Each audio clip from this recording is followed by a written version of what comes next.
I'm attacking your schoolhouse with my Husker Knights. The creation of show-accurate Card Wars is well underway, and today I'm going to give you a look at the prototype deck for the next element, Corn. Don't worry if you aren't caught up with this series, I'll give a recap, but the content of this video won't require much context anyway. At this point, Card Wars is a fully functioning game. There are still tweaks to be made, but most of the remaining stuff comes down to setup and the cards themselves. Not that those things are easy, especially as someone who has never made a card game before. You know, like most people. I have one other element prototype already, doors. Doors are a control element based on hit and run tactics and immobile creatures that utilize the doors you create to move around the map, field, whatever, and avoid damage. As I said at the start, the next element is Corn. Since of the first four I've committed to, and the concepts behind their strategies, it seems like it would be a good opposite to the current door deck. The intent with Corn is to make it the brain-dead aggro element, designed to make your opponent doubt that this game features any strategy at all. I want it to be the element that allows you to not think so hard that it forces your opponent to think harder than they ever have before. The problem, of course, is that the standard aggressive playstyle formula doesn't translate cleanly into a game where you don't gain cards. If you drop your whole hand in a blood rush and it fails, the game is over for you. But if getting tons of creatures out isn't the strategy, then how else do you play aggressively? We could just make the creatures beefier to reduce the risk of mass culling, but then it isn't really a fast rush deck, and it also just isn't interesting at all. The strategy of just walk forwards, while brain dead, is lame. However, honestly, I'm gonna back pocket that idea as a core concept for a different element, so that when you're like introducing this game to a friend and listing all of the elements, you'll be like, oh yeah, doors is board control and Corn is aggro, and they'll be like, oh, what's Blorgians? And you'll be like, oh, the Blorgians, they just walk forwards.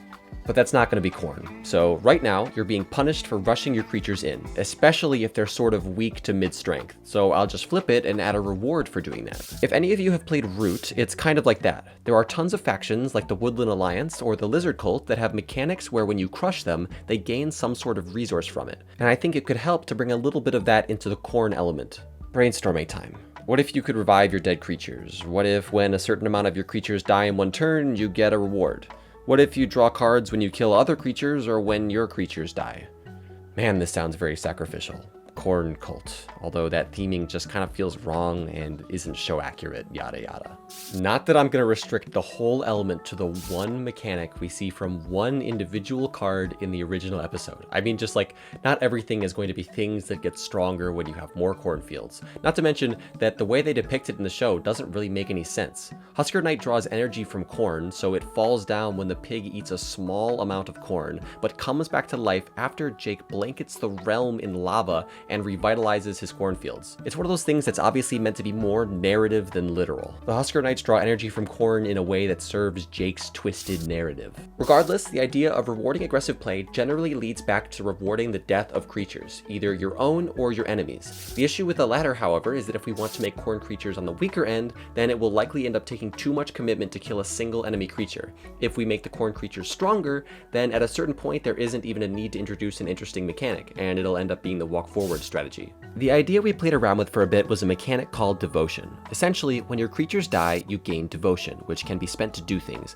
notably to reveal powerful creatures from underneath your lands. Aside from my problem with the culty theming, I couldn't figure out a way to keep track of the devotion in a way that I liked. The main idea was that there would be a card off to the side of the board that you could place a die on to track the devotion, but that just didn't feel right to me. Something about the idea of arbitrarily placing a card to the side of the board just because you have corn cards in your deck feels weird. It's not cleanly integrated, and it also felt like too complex a mechanic for a deck that's supposed to be sort of simple. Not that I want corn to feel one-dimensional compared to the other elements, I just want the unique mechanic to be straightforward. We kept talking and talking and talking about it, and slowly moved away from the sacrifice stuff. It might come as a surprise, but I don't really play card games, so Grant walked me through how aggro decks work in other games, and a big foundational feature of aggro decks is low-cost cards. Card Wars has no costs. You can play an 8/8 for the same price as a 1/1, and while I love that about the game, it makes things a bit tricky here.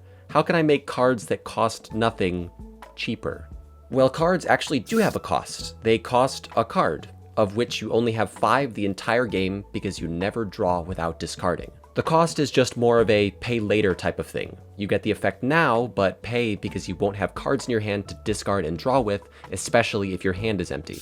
So I created a corn-specific keyword to offset this, husk. When a creature with this keyword dies, you add a husk to your hand. When you play a spell with the husk keyword, you add the husk to your hand immediately after playing.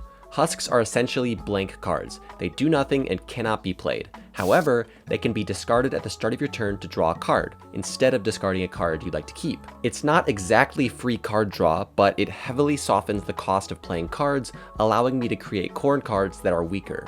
I was very happy with this mechanic, but I still needed to design individual cards that promote aggression, because the husk mechanic doesn't necessarily press you forwards on its own. I made lots of abilities that encourage you to occupy your opponent's kingdom and facilitate aggression, but I actually made another keyword as well, Berserk. Creatures with Berserk have 0 attack on your opponent's turn. Essentially, I can make insanely high attack corn creatures that literally cannot be used for defense and are pointless if you don't attack with them. Berserk won't be corn specific, since it's a pretty general ability that I may find useful in other decks. Now let's get into the actual cards. I'm not going to cover literally all of them, but I will pick ones that give you a decent idea of the element overall. We're still testing all of this, so don't get too nitpicky yet.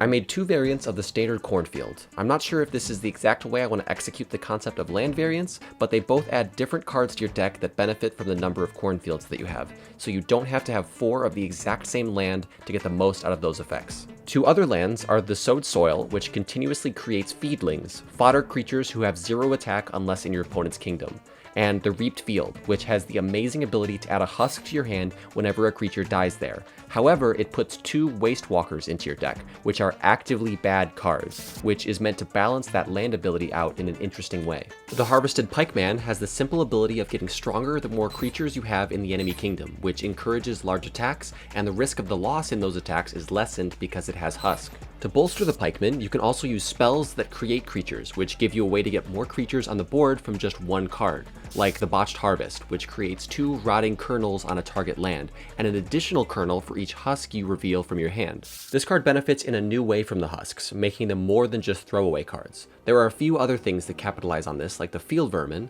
When the vermin dies, you can discard a husk to revive it instead. Plus, even when you let it die, it still adds a husk to your hand. A more notable alternate use for husks, though, is the Crop Circle land. The Twilight Reaper starts the game hidden under this land. You can discard 3 husks from your hand to reveal and play the Reaper out from under it, which is of course an idea from earlier with the Devotion mechanic, but adapted to this new husk concept. If you want to build your whole deck around getting the Twilight Reaper out, there are plenty of cards that let you control getting husks into your hand more than just letting your creatures die, like the Palace of 6 Silos, which gives you a husk every time you play a creature onto it. However, you have to discard all your husks if it is destroyed. I'm still figuring out how to design structures well that integrate into such a creature-focused game, but I had the idea for a Scarecrow Oracle, which allows you to cancel actions you declare during your battle phase after your opponent has chosen how to react to them. It essentially takes some risk away from all-out assaults and high-risk attacks. In order to perform all-out attacks, though, you can't exhaust your creatures to do any other actions during your main phase if you want to save them to attack. So there are 2 spells to open those options up again.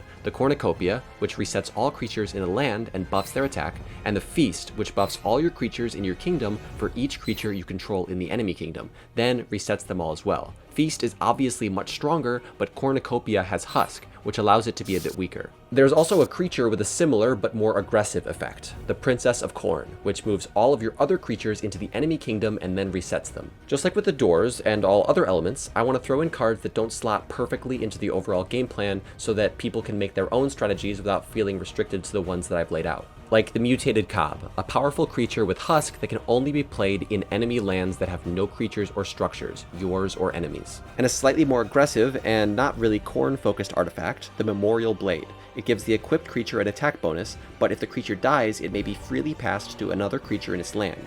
Each time it's passed onto a new creature, the attack bonus increases. I'm still trying to figure out how element restrictive some of this should be. Like, there are some cards that have effects that only apply to corn creatures, like the Shifting Stalks, which only buffs your corn creatures opposite, or the Twilight Reaper, which gets stronger for each corn card you reveal from your hand. This obviously doesn't really matter in a single element deck, but in the future, when you can mix 4 elements together, some of the strongest cards need to have their value restricted a little bit based on your commitment to that element. But at the same time, I would like to avoid making any card absolutely useless outside of a mono deck. It's going to be an interesting thing to figure out, because the cards in this game are very crazy due to their overall element having built-in drawbacks when you play it mono. It might become really easy to just create a deck of mixed mixed elements that negates all of those inherent drawbacks. Or it might just work itself out because a deck like that might have no opportunity for real synergy and just be well-rounded, in quotes. It's kind of exciting though. I'm not really worried about the game being broken so long as both players have access to the same broken things. As it stands, this isn't a trading card game. If you want a Khorne deck, you'll have access to all of the Khorne cards that exist to make it. I think it would be really cool if deck building ended up being way more situational. Like, you can have your own personal favorite Khorne and Door deck, but after you play a game with a person, it's almost expected that you adapt and build around your opponent. My plan right now is literally just to make decks that card game fans will look at and go, that's gonna be my main, and then figure it all out later. Outside of decks, I'm currently working on the rules for pre-game setup. Honestly, I kind of just forgot about it, but I think that either instead of or in addition to lands adding specific cards to your deck, they will determine what cards you have access to for setup. Before I go, we just kicked off a community card art contest where you guys can submit your own card art for a select few different cards in the Door and Khorne element. All of this is being hosted in our Discord server. The winner will get their art featured in the final game on Tabletop Simulator and win a free copy of Tabletop Simulator. There's already a bunch of great submissions filling up our Discord server, and I just cannot wait to see what you guys do. Well, that's all I got. Thank you for watching and following the project. It means a lot. Become a member to help support the project or whatever, and subscribe. Subscribing is like the equivalent of wishlisting the CardWars on Steam.